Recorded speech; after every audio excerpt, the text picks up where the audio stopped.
चलो बच्चों, कल से हम लोगों ने पढ़ना चालू किया था।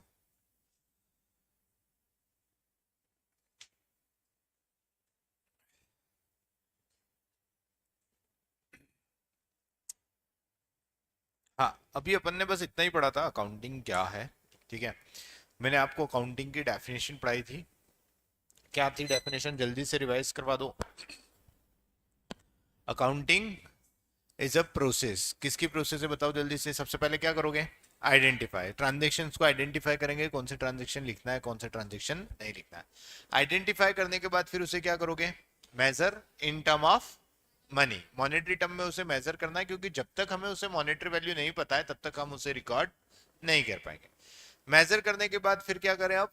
रिकॉर्ड, रिकॉर्ड करने के बाद क्लासीफाई, क्लासीफाई करने के बाद समराइज, समराइज करने के बाद हम उसे एनालिसिस करेंगे, और उससे जो इंफॉर्मेशन हमें मिलेगी वो यूजर्स तक कम्युनिकेट करेंगे। यहां तक की जो पूरी प्रोसेस होती है उसको क्या बोला जाता है बेटा? अकाउंट। कोई कंफ्यूजन इसमें? फिर मैंने आपको अकाउंटिंग और बुक कीपिंग में क्या डिफरेंस है वो पढ़ाया था, है ना? बताओ जल्दी से क्या क्या डिफरेंस है अकाउंटिंग और बुक कीपिंग। बुक कीपिंग क्या है बोलो जल्दी से। आइडेंटिफाइंग से लेके क्लासिफाइंग तक की जो प्रोसेस थी वो क्या थी? Book keeping. है ना? फिर ट्रांजेक्शन को समराइज करना, एनालिसिस करना और कम्युनिकेट करना, यहाँ तक की जो पूरी प्रोसेस है उसको क्या बोलेंगे? Accounting. Book keeping primary stage है, अकाउंटिंग सेकेंडरी स्टेज है। बुक कीपिंग करने के लिए आपको स्पेशल स्किल वाले पर्सन की आवश्यकता नहीं है, और अकाउंटिंग करने के लिए आपको स्पेशल स्किल वाले पर्सन की आवश्यकता है। बुक कीपिंग रूटीन नेचर का काम है, अकाउंटिंग डायनामिक और एनालिटिकल नेचर का काम। ठीक है। फिर उसके बाद कल हमने देखा था कि हु आर द यूजर्स। ठीक है, कि कौन ये यूजर्स है जिनके लिए हमें अकाउंटिंग इंफॉर्मेशन मेंटेन करनी पड़ रही है। ठीक है। तो मैंने इंटरनल और एक्सटर्नल दो अलग अलग तरह के यूजर्स बताए थे। पहला इंटरनल यूजर में कौन कौन आ गया? मैनेजमेंट, ऑनर्स और एम्प्लॉयज। ठीक है, इन तीनों के लिए हमारे बिजनेस की फाइनेंशियल इंफॉर्मेशन जरूरी है। ठीक है। फिर कल अपन ने डिस्कस किया था एक्सटर्नल यूजर, जिसमें हमने डिस्कस किया था बैंक, गवर्नमेंट, इन्वेस्टर, क्रेडिटर और कस्टमर और एक और पब्लिक, है ना? ऐसे करके हमने टोटल 5-6 यूजर्स डिस्कस किए थे। यहाँ तक किसी को कोई परेशानी? चलो, अब नोट्स में क्या आप लोग ये सारी चीजें पढ़ के आए? अपने नोट्स में से एक बार आपने रीड करी? ठीक है, अब देखो मैं आपको दो तीन चीजें रीड करने के लिए दे रहा हूँ, 10 मिनट का समय दे रहा हूँ। ठीक है। आपको एक हेडिंग मिलेगी, एडवांटेज।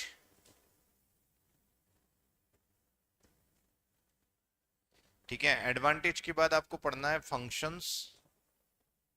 फंक्शंस के बाद आपको पढ़ना है रूल, और एक पढ़ना है ऑब्जेक्टिव। चलो जल्दी से अपनी बुक के अंदर ये चारों टॉपिक ढूंढो। आपके नोट्स के अंदर, सबके पास नोट्स है ना? आपके पास नहीं है? दो लोगों के पास नहीं है? एक सेकंड मंगवाते हैं। हाँ भाई,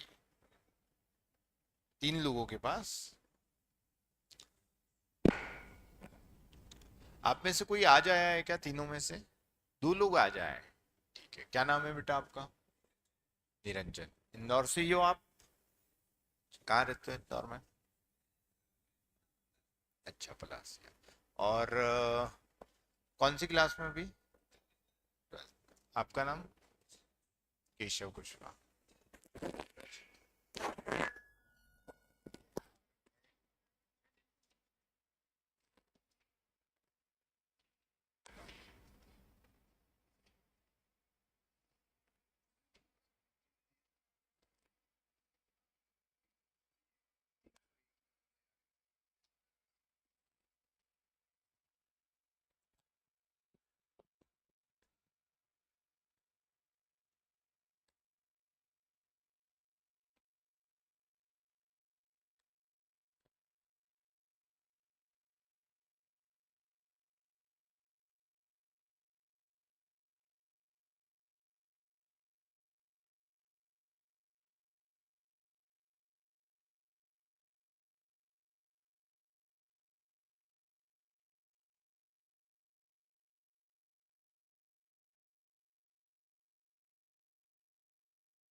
मिले क्या सबको?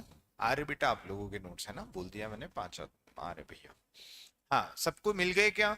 ऑब्जेक्टिव, एडवांटेज, रोल और फंक्शंस, ठीक है। इन सारे टॉपिक्स को आप रीड करोगे, इनके अंदर जो पॉइंट्स हैं लगभग वो वही पॉइंट्स हैं जो अपन क्लास में डेफिनेशन के टाइम पे या यूजर्स को पढ़ते समय हमने डिस्कस किए, ठीक है। तो ऑलमोस्ट आपको पढ़ के सब समझ में आ जाएगा। एक बार आप अच्छे से पढ़ लो, उसके बाद फटाफट एक बार मैं उससे रेफर करके पढ़ा दूंगा, ठीक है। आप बेटा किसी के साथ शेयर कर लो ना, आप इन लोगों के साथ शिफ्ट हो जाओ जब तक भैया आ रहे हैं, जिनके पास नहीं है। हाँ, आगे आ जाओ, एक एक जना आगे आ जाओ। ठीक है, ठीक है, शेयर कर दो।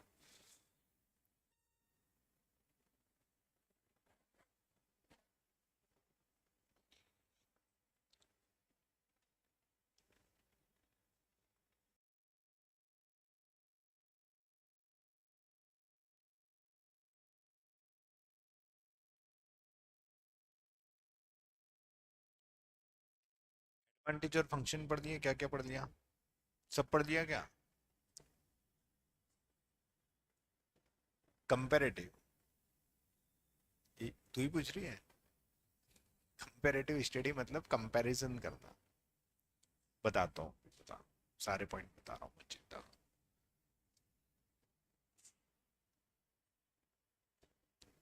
एक है क्या फ्री? सूरज, एक और है क्या एक्स्ट्रा?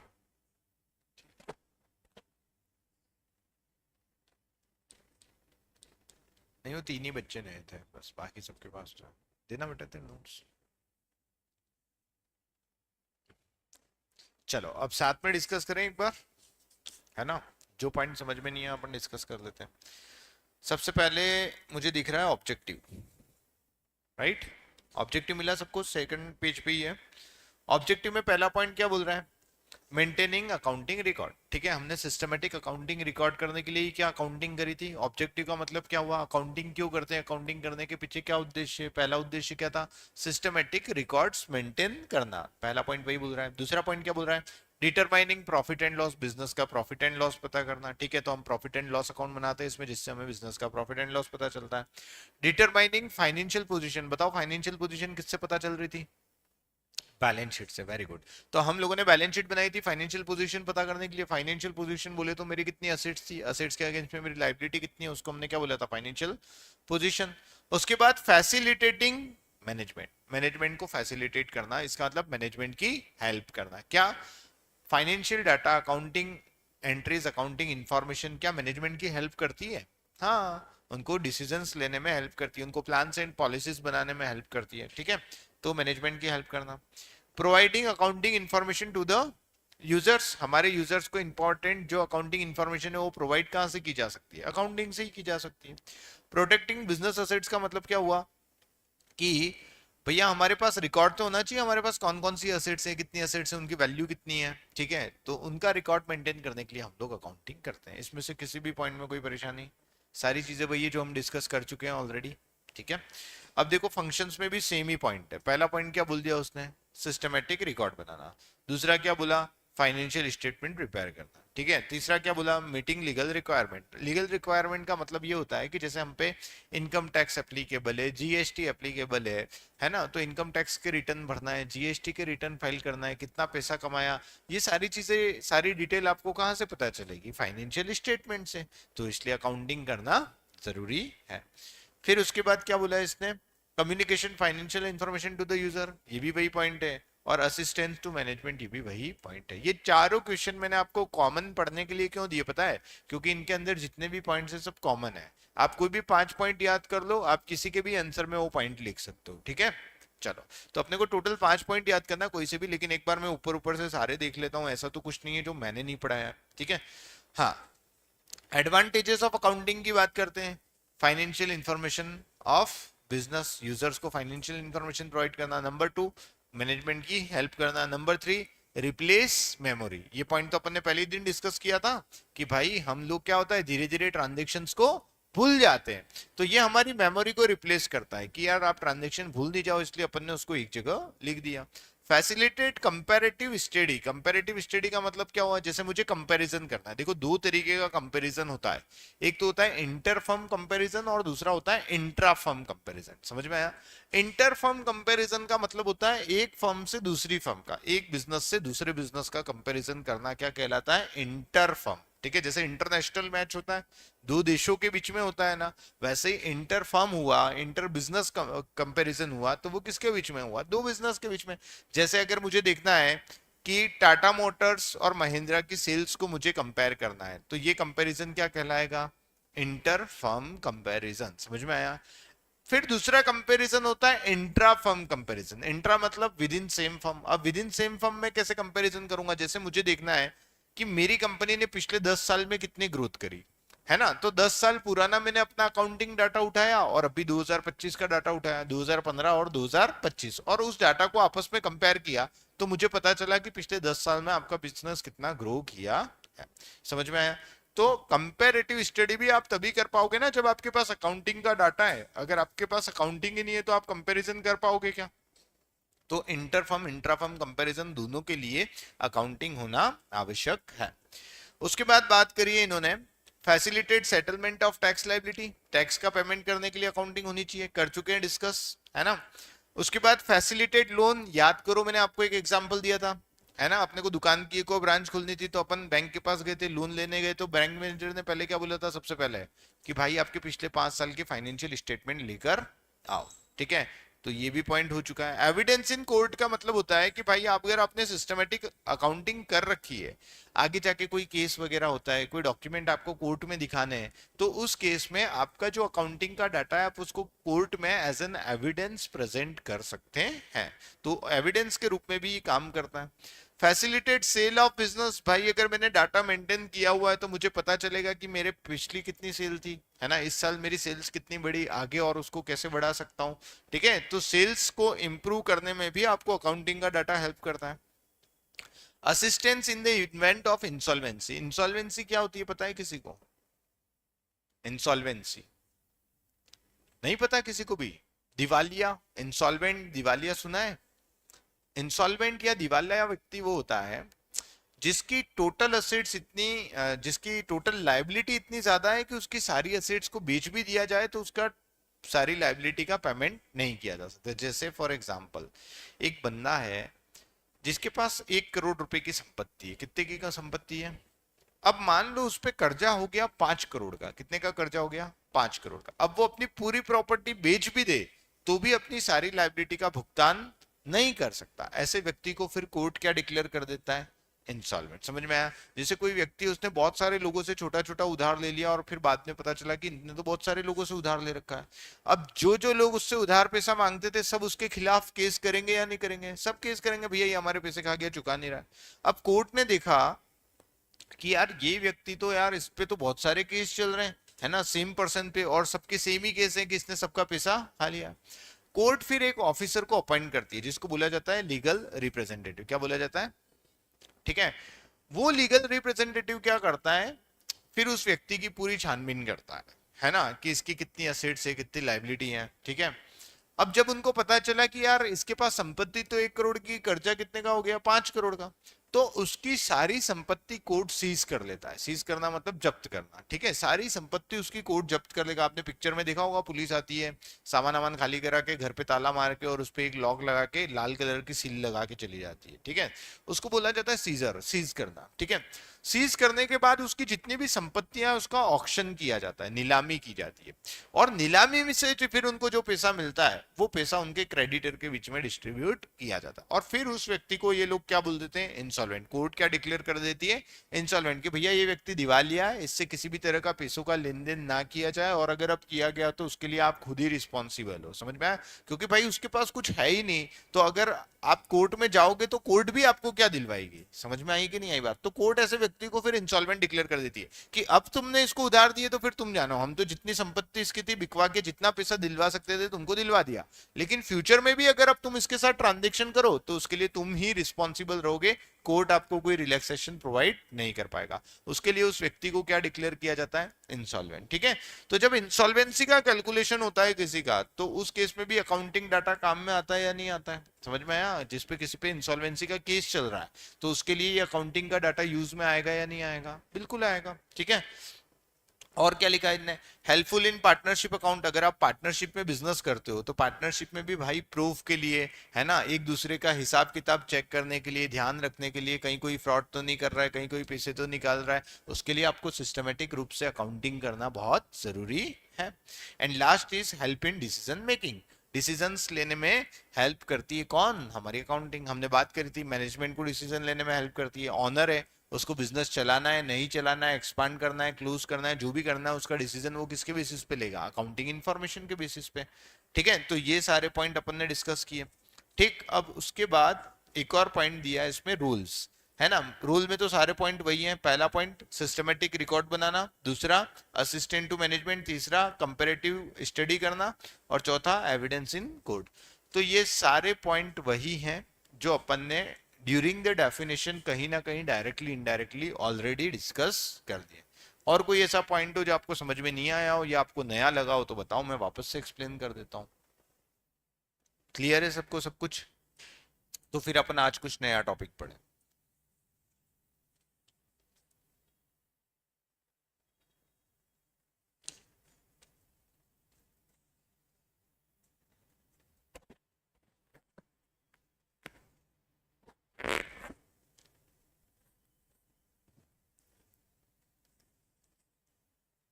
सिंपल है यहां तक। अब देखो मैं बताता हूं हमने क्या क्या पढ़ लिया है, एक बार नोट्स खोलो।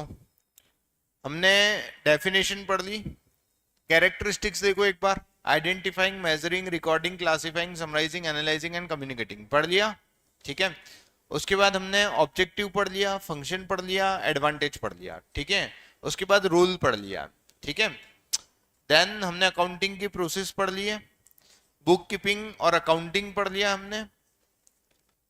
देन उसके बाद हम लोगों ने यूजर्स ऑफ अकाउंटिंग पढ़ लिया। ठीक है, मतलब यहां तक की सारी चीजें हमने पढ़ ली है। अब मुश्किल से कुछ एक पॉइंट बच रहे हैं, मैं बताता हूं क्या क्या बच रहा है। लिमिटेशंस बचा हुआ है अकाउंटिंग की, ब्रांचेस ऑफ अकाउंटिंग बचा हुआ है, अकाउंटिंग इंफॉर्मेशन और उसकी क्वालिटेटिव कैरेक्टरिस्टिक्स बची है, और उसके बाद बचा है सिस्टम ऑफ अकाउंटिंग। इतना होने के बाद आपका फर्स्ट टॉपिक यहाँ पे कंप्लीट हो जाएगा, that is introduction of accounting. समझ में आया? ठीक है, चलो तो हम लोग बचे हुए टॉपिक कंप्लीट करते हैं। सबसे पहले बात करते हैं लिमिटेशंस ऑफ अकाउंटिंग की। किसकी बात करेंगे? Limitations of accounting. अकाउंटिंग की क्या क्या लिमिटेशंस होती हैं?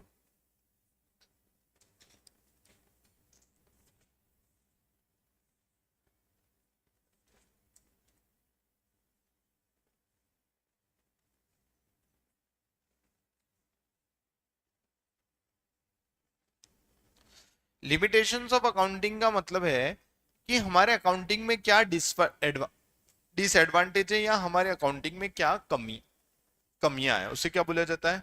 Limitations of accounting. भैया ऐसा तो है नहीं कि हमारा अकाउंटिंग बहुत परफेक्ट है, कुछ ना कुछ कमियां तो हर चीज में रहती हैं। ठीक है, तो अब हम बात करेंगे ऐसी क्या कमियां हैं जो हमारे अकाउंटिंग में या अकाउंटिंग इंफॉर्मेशन में पाई जाती है। ठीक है, इसमें पॉइंट नंबर 1 और 2 जो है वो मैं एक साथ डिस्कस करूंगा। पहला पॉइंट इन्होंने बोला है accounting is not fully exact. Accounting is not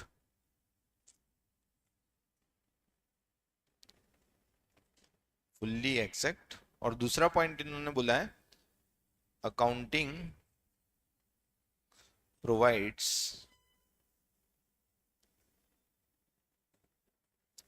unrealistic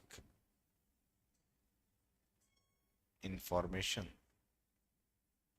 ठीक है, 2 पॉइंट हमने पढ़े। पहला point accounting is not fully exact, दूसरा point accounting provide unrealistic information. इसका मतलब क्या है समझना ध्यान से। जैसे फॉर एन एग्जाम्पल, मैंने एक मशीनरी खरीदी। क्या खरीदी? मैंने एक मशीन खरीदी, मान लो 5 लाख रुपए की। कितने की मशीन खरीदी बेटा मैंने? 5 लाख की। ठीक है, अब क्या कोई भी असेट्स है उसको यूज करने से उसकी वैल्यू धीरे धीरे कम होती जाती है या नहीं? जैसे मैं ये मोबाइल लाया, मान लो मैंने जब मोबाइल खरीदा था 30,000 रुपए का था, क्या आज भी इसके 30,000 रुपए आएंगे? नहीं, कम आएंगे। जैसे जैसे मैंने इसको यूज किया इसकी वैल्यू धीरे धीरे क्या हो गई, कम हो गई। भाई मैं दुकान से खरीद के लाया, उसके बाद दुकान से बाहर निकल के भी मैं किसी को बोलूंगा कि ये 30,000 रुपए में ले ले, तो इंसान नहीं लेगा। लेगा क्या?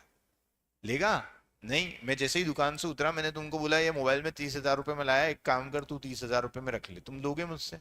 नहीं लोगे, क्योंकि तुमको क्या लगेगा, जरूर कुछ ना कुछ इस पीस में गड़बड़ होगी। समझ में आया? तुमको क्या लगेगा, जरूर इसमें कुछ ना कुछ गड़बड़ होगी, सर ने ओपन तो कर लिया, चेक कर लिया होगा कि इसमें गड़बड़ है, तो ये मेरे को टिका रहे हैं। ऐसा ही लगेगा तुमको, है ना? तो तुम क्या सोचोगे, जब 30,000 में लेना ही है तो दुकान से फ्रेश पीसी लू ना, सर से क्यों लू? आप तो यही सोचोगे, ठीक है? मतलब कोई भी एसेट्स जैसे ही आप उसको यूज करते हो, उसकी वैल्यू क्या होती है, कम होती है, ठीक है? और हमारे अकाउंटिंग में ये जो वैल्यू कम होती है उसको बोला जाता है डेप्रिसिएशन। क्या बोला जाता है? डेप्रिसिएशन, ठीक है? डेप्रिसिएशन मतलब होता है असेट्स को यूज करने की वजह से उसकी वैल्यू में जो धीरे धीरे कमी आती है, उसे बोला जाता है डेप्रिसिएशन। क्लियर यहां तक? ठीक है। अब हमारे अकाउंटिंग में डेप्रिसिएशन के रेट्स चलते हैं, जैसे कितना डेप्रिसिएशन आपको लगाना है। जैसे मैंने बोला कि इस मशीन पे मुझे 10% पर एनम, मतलब हर साल में इसकी वैल्यू को कितना करूंगा, 10% कम करूंगा, क्योंकि जैसे जैसे उसकी वैल्यू कम होती जाएगी तो मैं अपने बुक्स ऑफ अकाउंट्स में भी उसकी वैल्यू को धीरे धीरे क्या करूंगा, कम करूंगा, ठीक है? तो ये डेप्रिसिएशन की रेट कंपनीज एक्ट और इनकम टैक्स एक्ट में लिखी हुई है। अभी अपने को इस पे दिमाग नहीं लगाना है कि कितना लगेगा, लेकिन एक एग्जांपल मैं आपको देता हूं। मान लो हमारी इस मशीन पे 10% का डेप्रिसिएशन लगता है, ठीक है? 10% बोले तो कितना हो गया बेटा, 50,000। और 50,000 रुपए डेप्रिसिएशन लगने के बाद एक साल बाद मेरे असेट्स की वैल्यू कितनी दिख रही है, मेरी मशीनरी की वैल्यू कितनी दिख रही है, 4,50,000। समझ में आया यहां तक सबको? अब आफ्टर 1 ईयर अगर मैं इस मशीन को मार्केट में बेचना चाहता हूं, तो ऐसा जरूरी है इसके एग्जैक्ट 4.5 लाख रुपए ही मिलेंगे? नहीं भाई, पॉसिबल ही नहीं है। हो सकता है इस असेट्स के 4 लाख रुपए ही मिल रहे हैं, हो सकता है इसके 4,80,000 मिल जाए। समझ में आया? ठीक है। तो अकाउंटिंग जो है, क्या वो फुल्ली एग्जैक्ट और रियलिस्टिक इंफॉर्मेशन प्रोवाइड कर रहा है क्या? नहीं, ये एक अप्रोक्सीमेट फिगर है कि हाँ यार हमने 10% डेप्रिसिएशन लगा दिया तो लगभग 4.5 लाख रुपए के आसपास की वैल्यू मुझे मिल जाएगी जो मेरे बुक्स में है।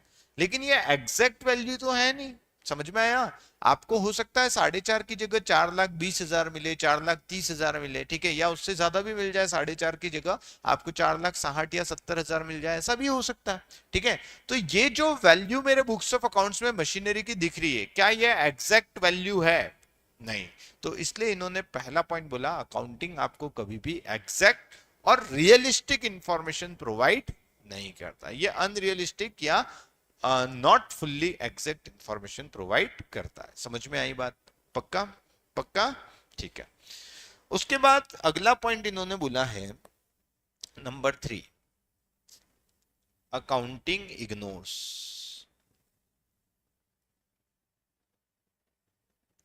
Qualitative element. Accounting ignores qualitative element का मतलब क्या हुआ कि ये क्वालिटेटिव एलिमेंट मतलब क्वालिटीज को रिकॉर्ड नहीं करता है। अभी देखो मैंने आपको एक एग्जांपल दिया था आइडेंटिफाइंग के बाद मेजरिंग। मेजरिंग में मैंने आपको अपने शेफ का एग्जांपल दिया था, जो रेस्टोरेंट का मेरा शेफ था वो बहुत बढ़िया खाना बनाता था, लेकिन मैंने उसको कभी भी बुक्स ऑफ अकाउंट्स में रिकॉर्ड नहीं किया एज एन असेट्स। क्यों रिकॉर्ड नहीं किया था बताओ, जल्दी से याद दिलाओ। क्योंकि वो कितना अच्छा खाना बना रहा है, क्या इसे मॉनेटरी टर्म में मेजर किया जा सकता है? नहीं किया जा सकता। आपके यहाँ पे काम करने वाले लोग, आपके एम्प्लॉइज कितने ऑनेस्ट हैं, कितने पंचुअल हैं, कितने हार्ड वर्किंग है, क्या इनको मॉनेटरी टर्म में मेजर किया जा सकता है?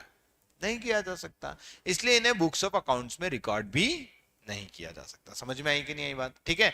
तो क्वालिटी से रिलेटेड जो एलिमेंट है उनको हमारे अकाउंटिंग रिकॉर्ड नहीं करता, ये सिर्फ रिकॉर्ड करता है मॉनेटरी एलिमेंट को, ठीक है? ये सिर्फ मॉनेटरी एस्पेक्ट को रिकॉर्ड करता है, बाकी क्वालिटी और क्या गुण है उसमें, उन सारी चीजों को ये चीजें रिकॉर्ड नहीं करता है। समझ में आया?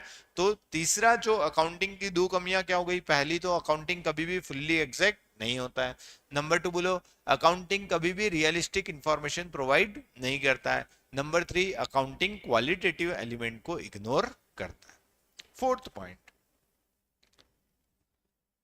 अकाउंटिंग इग्नोर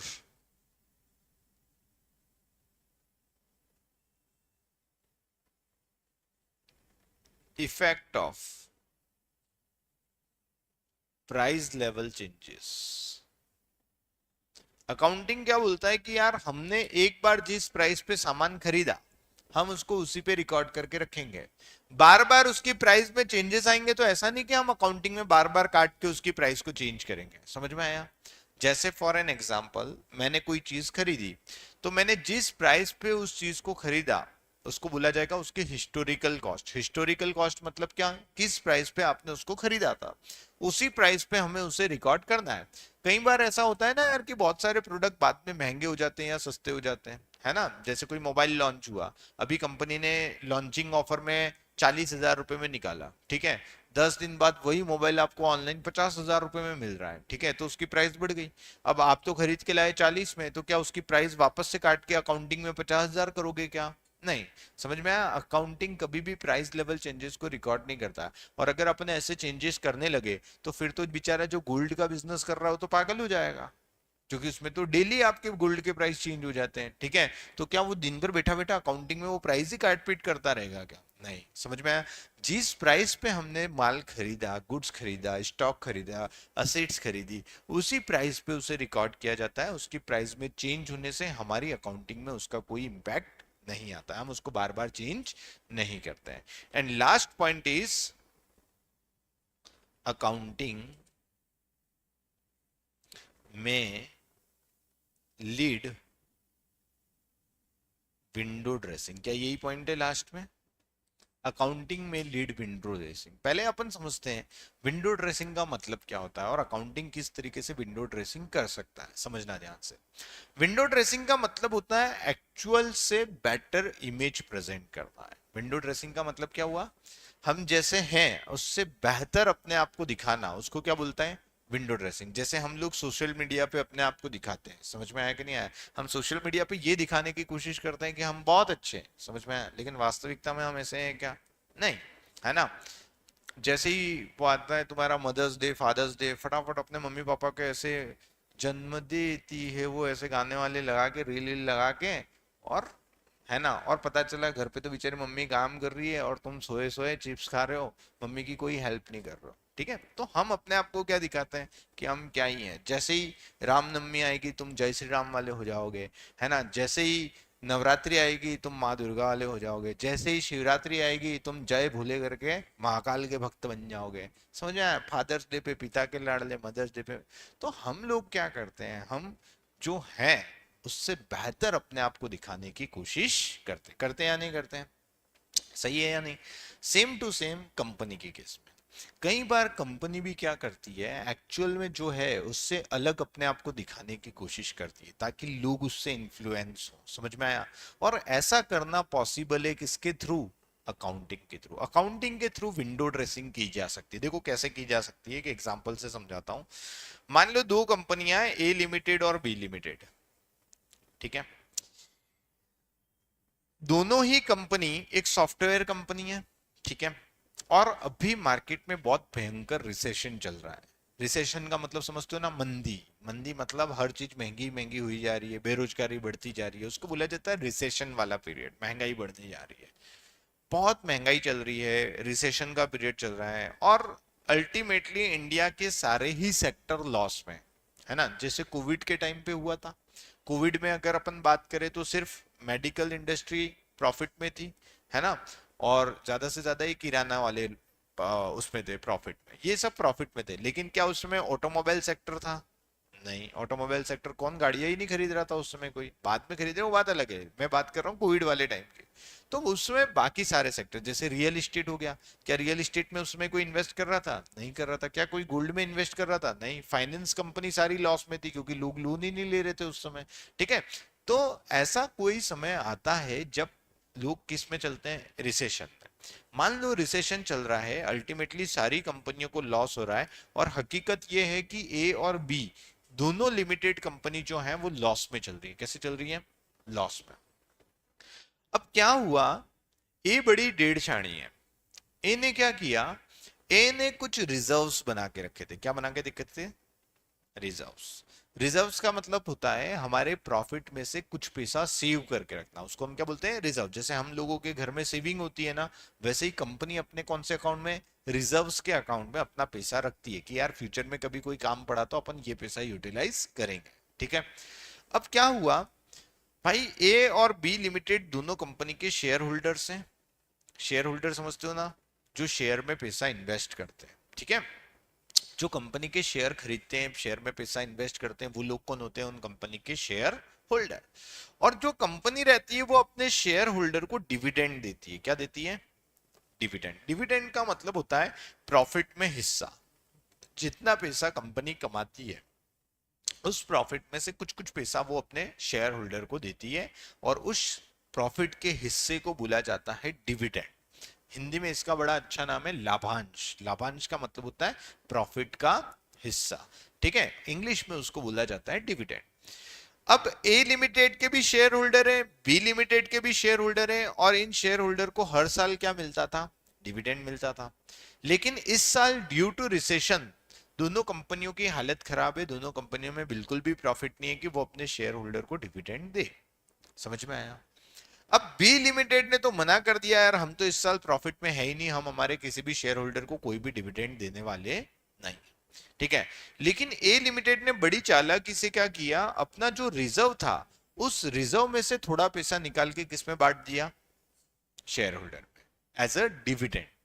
तो इन सारे शेयर होल्डर्स को क्या लगा कि वाह यार, हमारी ए लिमिटेड कंपनी कितनी अच्छी है, इतने बुरे वक्त में भी ये पैसा कमा के और हम लोगों में बांट रही है। तो आप सोचो कि जब रिसेशन चले जाएगा, जब अच्छा समय आएगा, तो ये कंपनी कितना सारा प्रॉफिट कमाएगी। अगर इतने बुरे वक्त में भी ये प्रॉफिट कमा रही है, रिसेशन के टाइम में भी प्रॉफिट कमा रही है, तो जब मार्केट की सिचुएशन स्टेबल होगी तब तो ये बहुत ज्यादा प्रॉफिट कमाएगी। समझ में आई कि नहीं आई बात? तो लोगों को लगा कि यार ये कंपनी बहुत अच्छी है, और जो बी लिमिटेड के शेयर होल्डर थे उन्होंने भी अपने शेयर बेच के किसके शेयर खरीद लिए? ए लिमिटेड के। अब मार्केट में ए लिमिटेड की इमेज क्या गई कि यार बहुत अच्छी गंदी कंपनी है, इतने बुरे समय में भी सबको क्या दे रही है? डिविडेंड दे रही है। लेकिन वास्तविकता में क्या ए लिमिटेड बहुत अच्छी सिचुएशन में? नहीं, वो भी लॉस में ही है, लेकिन उसने अपने रिजर्व में से प्रॉफिट बांटा, और इन्होंने अपनी इमेज को एक्चुअल से क्या दिखाया? बेटर। तो ये जो काम इन्होंने किया ये क्या था? Window dressing. समझ में आया? और विंडो ड्रेसिंग करना अकाउंटिंग में पॉसिबल है। आप अपने अकाउंटिंग को इस तरीके से प्रेजेंट कर सकते हो जो मार्केट में आपकी एक्चुअल से बेटर पिक्चर प्रेजेंट करे। इसीलिए तो लोग इतने लाखों करोड़ों का लोन लेके चले जाते हैं, क्योंकि वो दिखाते हैं इस तरीके से कि यार हमारी कंपनी में तो ऐसा है वैसा है ये है। तो बैंकर्स जो हैं उनसे इन्फ्लुएंस होकर उनको क्या कर देते हैं? लोन दे देते हैं। और फिर बाद में पता चलता है कि वो कंपनी तो बैंकरप्ट हो गई, और इतना सारा लोन का पैसा लोगों का डूब जाता है। समझ में आई कि नहीं आई बात? ठीक है। तो ये थी विंडो ड्रेसिंग। ठीक है। क्या क्या पढ़ा हमने, जल्दी से बताओ। आज तो हमने बहुत सारा पढ़ लिया, एडवांटेज पढ़ लिया, फंक्शन, रोल और ऑब्जेक्टिव। ठीक है। ये तो आपको ही पढ़ना था, मैंने वैसे भी पहले एक्सप्लेन कर दिया था। आज जो मेन टॉपिक हमने पढ़ा that was limitations of accounting. Limitations मतलब हमारी अकाउंटिंग में क्या कमियां हैं। 5 पॉइंट याद रखते हैं इसके। पहला, अकाउंटिंग फुल्ली एग्जैक्ट नहीं है। अकाउंटिंग रियलिस्टिक इंफॉर्मेशन प्रोवाइड नहीं करता है। अकाउंटिंग प्राइस लेवल चेंजेस को रिकॉर्ड नहीं करता है। अकाउंटिंग क्वालिटेटिव एलिमेंट्स को रिकॉर्ड नहीं करता है। और पांचवा पॉइंट, अकाउंटिंग में lead window dressing. Accounting window dressing कर सकता है। ठीक है। तो ये पॉइंट थे जो अपने को पढ़ना थे। मोस्ट प्रोबेबली कल तक अपना ये टॉपिक कंप्लीट हो जाएगा। जैसे ये कंप्लीट होगा फिर अपन प्रैक्टिकल पोर्शन पे आएंगे। ठीक है। तो हम हमारे, अभी तो मैं बेसिक पढ़ा रहा हूँ, ऐसा इसलिए क्योंकि आप सब अभी लगभग कॉमर्स में नए ही हैं। ठीक है। फिर धीरे धीरे अपना सीए फाउंडेशन का सिलेबस स्टार्ट होने वाला है। ठीक है। जैसे ये बेसिक कंप्लीट होगा एक बार आप समझने लग जाओ असेट्स क्या होती है, लायबिलिटी क्या होती है, कौन सी टर्म्स होती है, किसके क्या एडजस्टमेंट होते हैं। ठीक है। फिर हम लोग हमारा सीए फाउंडेशन का सिलेबस स्टार्ट, मतलब ये सीए फाउंडेशन का सिलेबस ही, हाँ इसको ऐसा मत समझना कि ये नहीं आता है। ठीक है। इस पे भी क्वेश्चन बन के सीए फाउंडेशन में आते हैं। बुक कीपिंग अकाउंटिंग में डिफरेंस आया हुआ है पिछले 2-3 बार। ठीक है। तो हम सिलेबस का ही पार्ट पढ़ रहे हैं, लेकिन अभी मैं बिल्कुल बेसिक बेसिक स्लो स्लो पढ़ा रहा हूं, ऐसा इसलिए ताकि एक बार आपकी अकाउंटिंग से थोड़े फैमिलियर हो जाओ उनकी टर्म से, फिर धीरे से अपन स्पीड भी बढ़ाएंगे और प्रैक्टिकल पोर्शन भी समझेंगे। ठीक है, आज जो पढ़ा उसमें किसी को कोई कंफ्यूजन? ठीक है।